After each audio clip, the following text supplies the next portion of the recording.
C'était une question qui est revenue aussi et c'est vrai que c'est, assez fréquent qu'on ait ce débat-là avec, les amis kinés, médecins du sport, voire les radiologues et donc je vais avoir une réponse qui sera assez, catégorique. Pourquoi on parle de rupture partielle? Parce que pendant longtemps, vous l'avez tous appris dans nos bouquins, on voyait qu'il y avait, anatomiquement 2 faisceaux au niveau du ligament croisé antérieur. Un faisceau qui était dit antéromédial, un faisceau qui était dit, postérolatéral et on a décrit ça depuis bien longtemps, puisque ça date de Galien, qui avait l'avantage de pouvoir faire des dissections sur les gladiateurs. Ça, on n'a plus trop le droit, les vivisections. Mais en tout cas, lui, il décrivait dès 400 avant Jésus-Christ, si je ne dis pas de bêtises, 2 faisceaux. Et puis, on a continué à décrire ça de façon anatomique et on a même proposé des reconstructions à double faisceau. Et donc, on disait parfois rupture partielle parce qu'un seul des 2 faisceaux était atteint.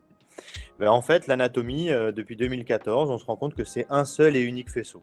C'est un faisceau, le ligament croisé antérieur, et qui est étendu de façon plate entre ses insertions tibiales et ses insertions fémorales. Et il n'y a pas 2 faisceaux, il y a un seul faisceau. Et c'est une étude d'un chirurgien polonais qu'il avait publiée en 2014 avec ces magnifiques photos que vous voyez ici. Et on avait pu confirmer, il avait republié ensuite dans le JBJS.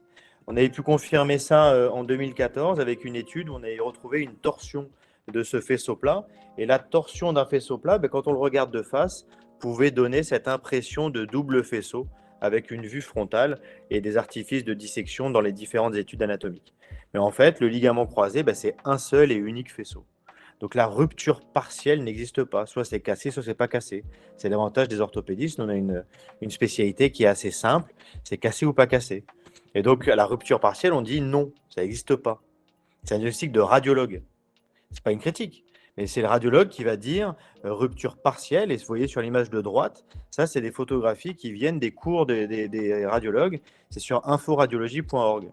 Alors la rupture partielle à droite, moi je ne serais pas content d'avoir juste ça qui tient mon genou. Donc non, ça ne tient pas. En tout cas, cliniquement, il faut le tester. Mais la rupture partielle n'existe pas. Ça ne veut pas dire que la cicatrisation n'existe pas. Il peut y avoir une cicatrisation, ça c'est un autre débat. Après, la question, c'est quelle est la qualité du résidu, quelle est la qualité de cette cicatrisation.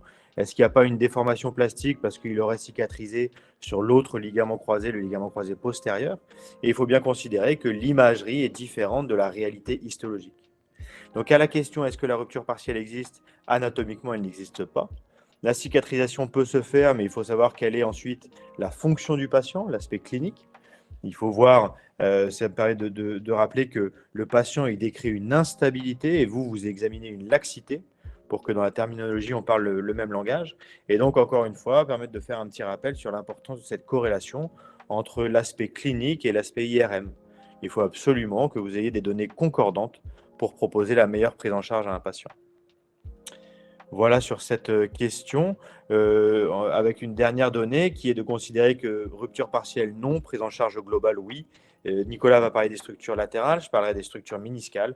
Il y a aussi cette importance de l'aspect psychologique. Et c'est un genou, mais autour d'un genou, il y a un patient et il faut pouvoir prendre en charge tout ça de façon globale.